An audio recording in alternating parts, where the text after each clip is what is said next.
Bueno, antes de hacer el desarrollo general del momento angular, pues vale la pena desarrollar un ejemplo en particular. Por ejemplo, la adición de dos espines un medio, ¿sí? Entonces, adición de dos espines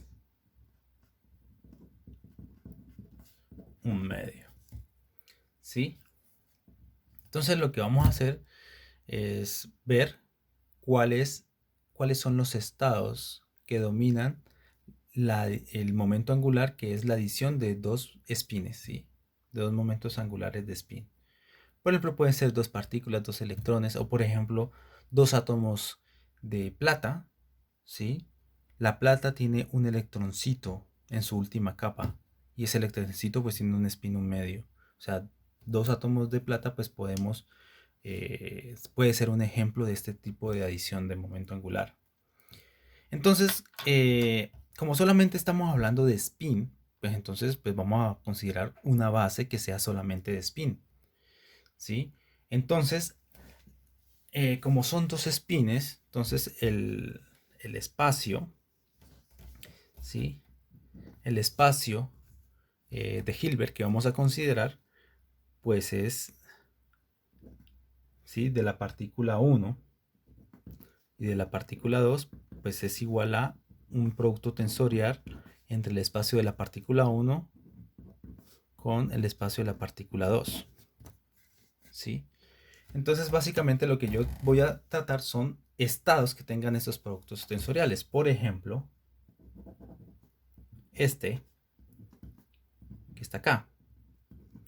¿Sí? Epsilon sub 1, epsilon sub 2. Esto es un estado que me dice los grados de libertad del spin de la partícula 1 y los grados de libertad del spin de la partícula 2. Nosotros ya hemos visto que esos grados de libertad los podemos describir con una proyección, ¿sí? Del spin. En este caso le hemos escogido como siempre el eje Z.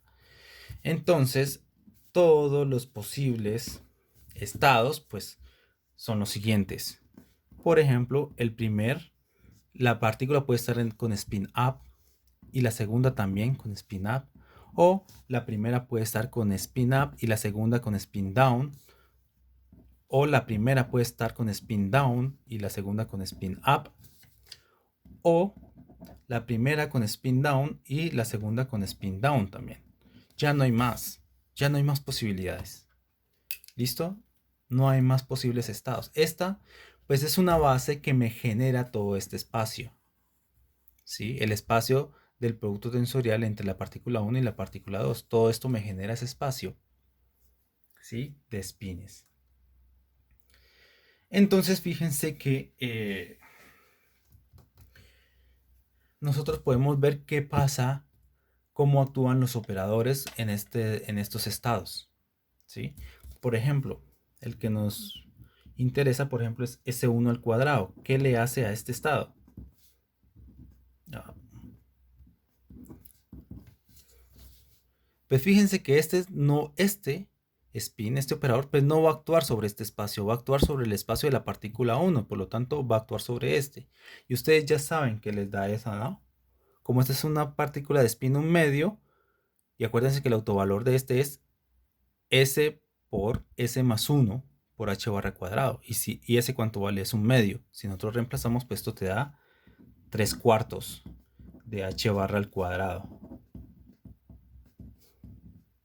Entonces fíjense que este es una autofunción de este operador, ¿sí? Lo mismo para S1Z, ¿sí? Actuando sobre este. Pues este lo único que te va a dar es el autovalor, la proyección, ¿sí? Este acuérdense que es el signo, puede ser un más o un menos. Entonces este actuando sobre este vector pues solamente va a actuar sobre este espacio y lo que te va a dar es el signo epsilon sub 1 por su autovalor, que ya decimos que era h barra sobre 2, ¿sí? Acuérdense que esto puede ser más menos, ¿sí? El autovalor de este más menos h barra sobre 2 por el mismo vector. De igual manera podemos hacer lo mismo con la partícula 2, ¿sí?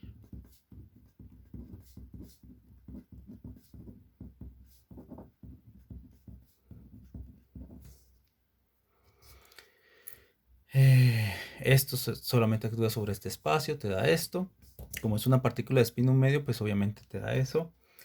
Y SZ, S2Z, pues lo único que te va a dar es actuando sobre este espacio que te saca el signo epsilon sub 2 por h barra sobre 2.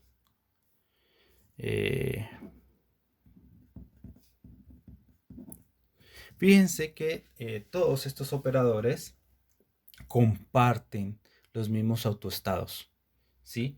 Por lo tanto, estos, ¿sí? S1 al cuadrado, S2 al cuadrado, S1Z y S2Z son un CSCO, ¿sí? Es un conjunto de observables, es un conjunto completo de observables conmutables, ¿sí? Que conmutan, ¿sí? Todos ellos conmutan y comparten una misma base y te expanden todo el espacio. Te puedes describir el estado de la partícula o el estado completo de la partícula de spin con estos estados. Pero ahora lo que vamos a hacer es un cambio de base, ¿sí? Tenemos esta base, bueno, vamos a cambiarlo por otra base. ¿Qué base? Pues la base que son autofunciones del siguiente operador, ¿sí? Del siguiente operador. Entonces, este es el operador spin total, ¿sí? Total S. Entonces, ese spin total S, pues va siendo S igual a la sumatoria de los dos spins, ¿sí? De los dos. Entonces, fíjense que este, pues es un operador de spin, ¿cierto?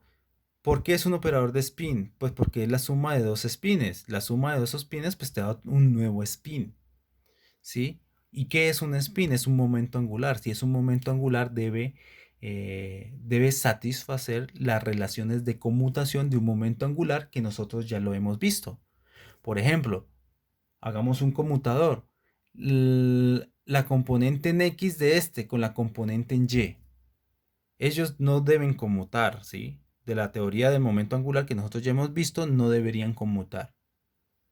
Entonces, si esto es un momento angular, nos tiene que dar las reglas de conmutación que nosotros ya conocemos. Entonces, por ejemplo, hagámosle. S es su X, S es su Y. ¿Sí? Como ya sabemos, S su X pues va siendo la suma de las componentes en X de estos dos. Esto es S sub 1 de X más S sub 2 de X, coma S sub y pues va siendo la sumatoria de las componentes de estos dos, que sería S sub 1y más S sub 2y. Entonces vamos a ver qué nos da este conmutador. Entonces, este con este no conmutan. ¿Sí? ¿Qué te da esto? SX, S1X con S1Y, ¿qué te da? Pues te da I, ¿sí? Y H barra S1Z. ¿Sí? Este con este te da esto que está acá. Ahora, este con este, estos sí conmutan, están en dos espacios diferentes. Este está en el espacio de la partícula 1 y este está en el espacio de la partícula 2. Entonces estos conmutan. Así que ya está. Este con este lo mismo, estos conmutan, pero este con este no conmutan. ¿Sí? Entonces, ¿esto qué es? Este con este, ¿qué conmutador te da? Más IH barra S2Z. Y esto aquí es igual a IH barra S1Z más S2Z. ¿Y esta sumatoria qué te da? Pues te da la componente en Z de este vector. O sea, esto es igual a IH barra de SZ. Entonces, fíjense que esto es una conmutación típica de un momento angular. ¿Sí? Acuérdense, la componente en X conmutando con la componente Y me da la componente en Z, pero con este IH barra. ¿Sí? Eso es típico de un momento angular. Y así mismo podemos calcular, por ejemplo, SZ con SX. Y todo eso me va a dar las relaciones de conmutación que nosotros ya hemos visto de la teoría del momento angular. Por lo tanto, este se comporta como efectivamente se comporta como un momento angular, porque conmuta, sus reglas de conmutación son idénticas a las de un momento angular. ¿Sí?